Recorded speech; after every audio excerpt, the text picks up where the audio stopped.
Masuk ini barangkali Mbak, kita pas lagi duduk-duduk begitu kan, Iya. terus kemudian cicak itu jatuh kena Iya. kepala, itu kan langsung waduh mau kena sial nih. Ya termasuk itu, termasuk itu. Naik Ada. motor nabrak kucing gitu ya Mbak ya. Ya silahkan meramal, tapi kembalikan haknya.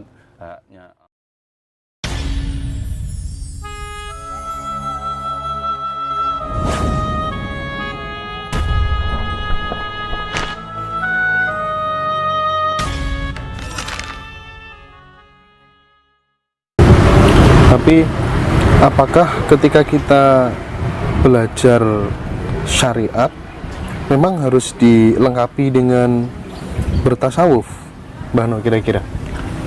Harus. Cuma dalam pengertian syariat, mayoritas masyarakat Indonesia itu sangat salah kaprah. Dikira syariat itu harus bisa membaca Al-Quran karena mengambil syarikatanya dari bahasa Arab. Seakan-akan menuju Allah terlalu rumit, padahal sangat mudah. Kalau memang kita tidak ditakdir oleh Allah untuk bisa mempelajari ilmu fikih, memang kita tidak ditakdir untuk diberi kesempatan belajar ilmu fikih. Kita orang Jawa, punya tradisi sendiri, punya kekuatan ketuhanan sendiri. Jadi kita ambil sarinya, kita buka mata hati kita. Kalau orang Indonesia harus mengerti hukum-hukum Islam yang ada di kitab fikih, banyak orang yang tidak iman karena merasa sulit, karena merasa sangat sulit. Padahal itu semua tidak ada aturan dalam Al-Quran. Allah itu sangat simpel. As-salatu lidzikri, salat itu untuk menyerahkan hidup ini, takdir ini menghadap ke Allah. Dzikir bukan sebutan Allah, bukan. Tapi percayakanlah hidupmu ke Allah. Percayalah pada Yang Maha Kuasa. Jangan dipersulit masyarakat Indonesia ini untuk menghadap Allah. Diambil sarinya. Al-Quran itu sarinya hanya untuk menghadap Allah. Sadar itu saja. Yakin selamat. Serahkan hidupmu ke Yang Maha Kuasa. Yakin selamat.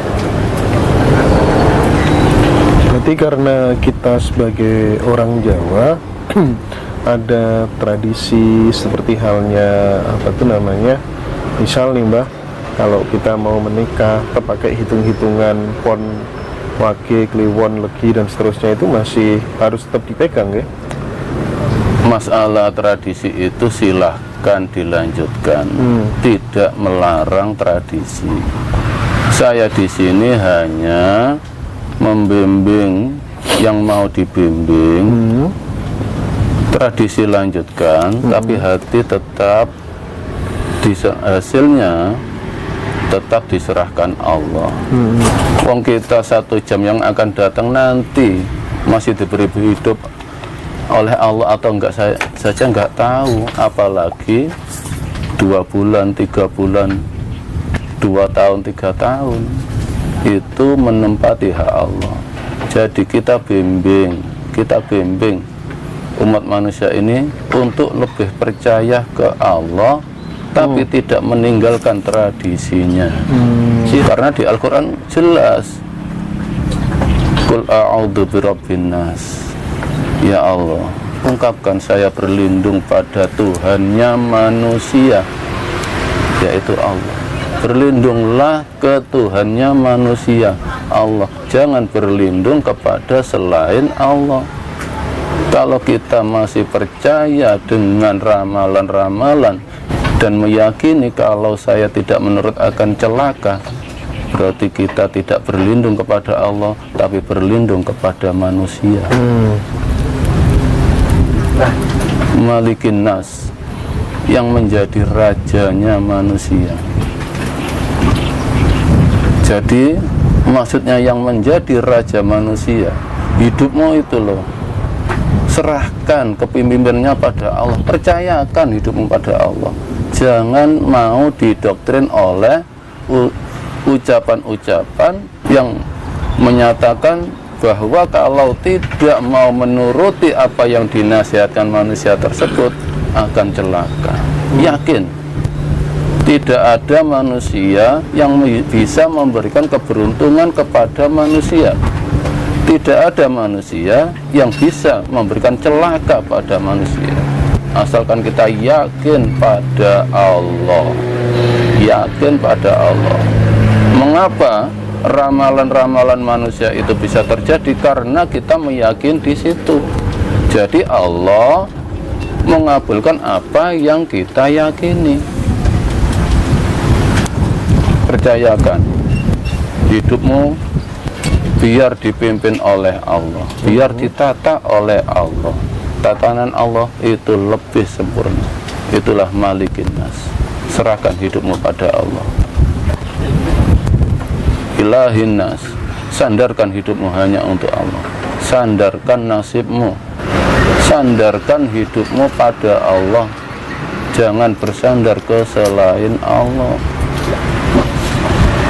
Di saat apapun kita tetap bersandar pada Allah.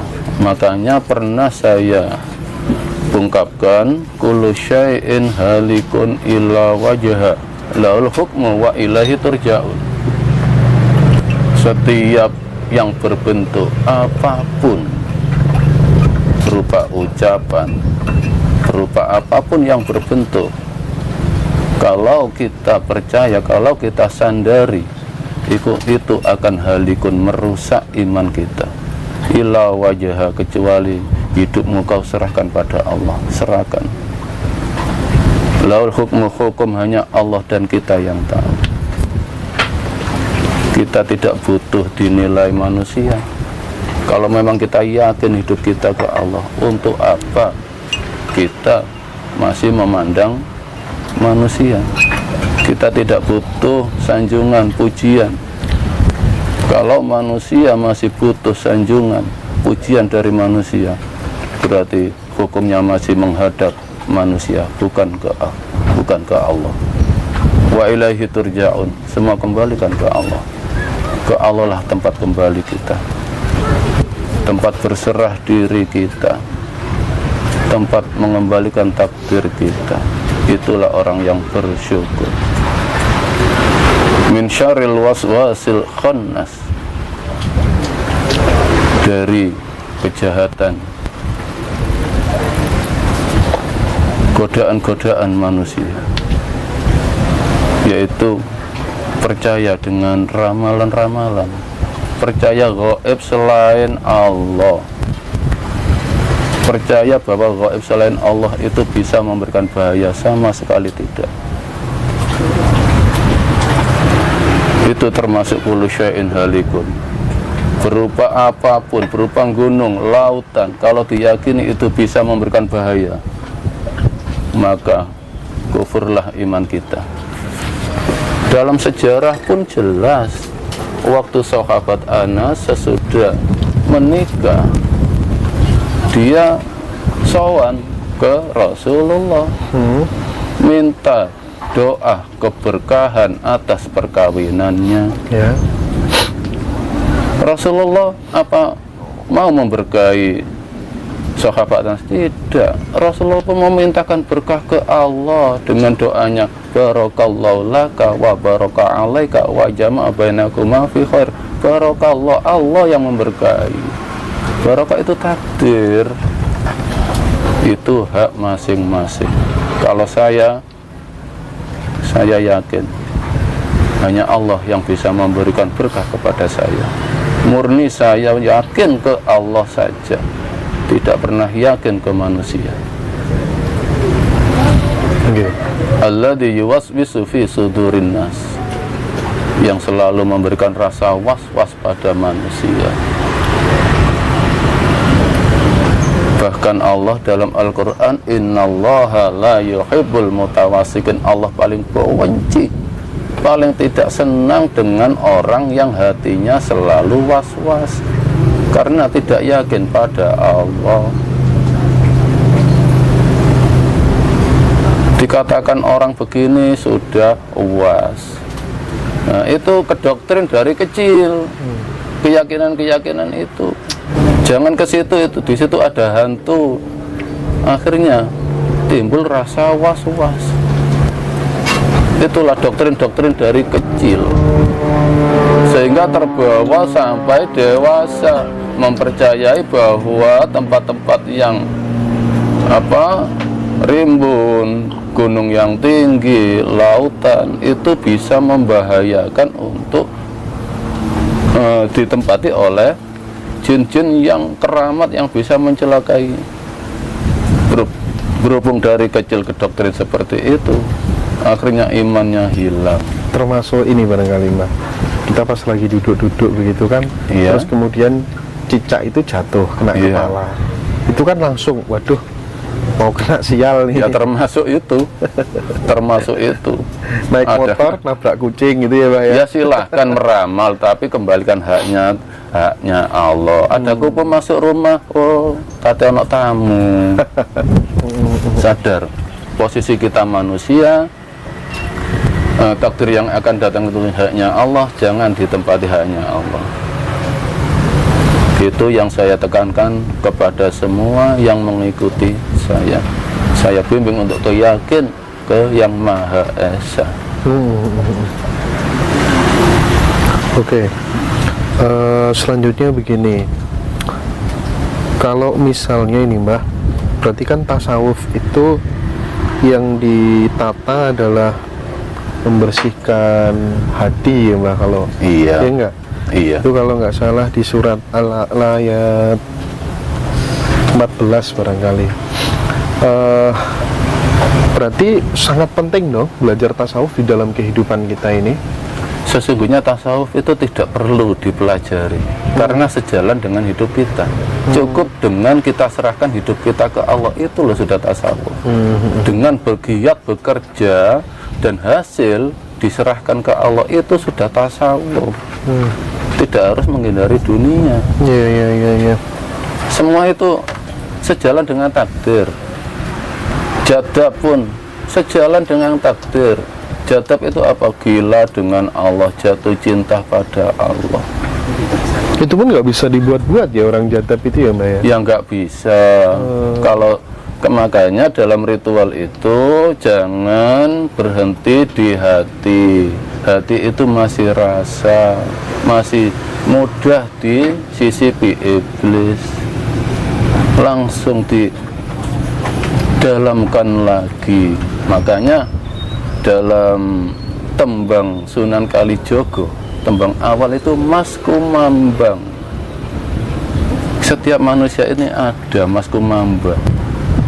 Jadi dalam hati ini ada mutiara hati, itulah Mas Kumambang. Kalau di Al-Quran itulah ruh hidup kita. Tempati itu. Jadi jangan sampai kita ini hidup ini dipimpin oleh jasad, tapi hiduplah yang memimpin jasad.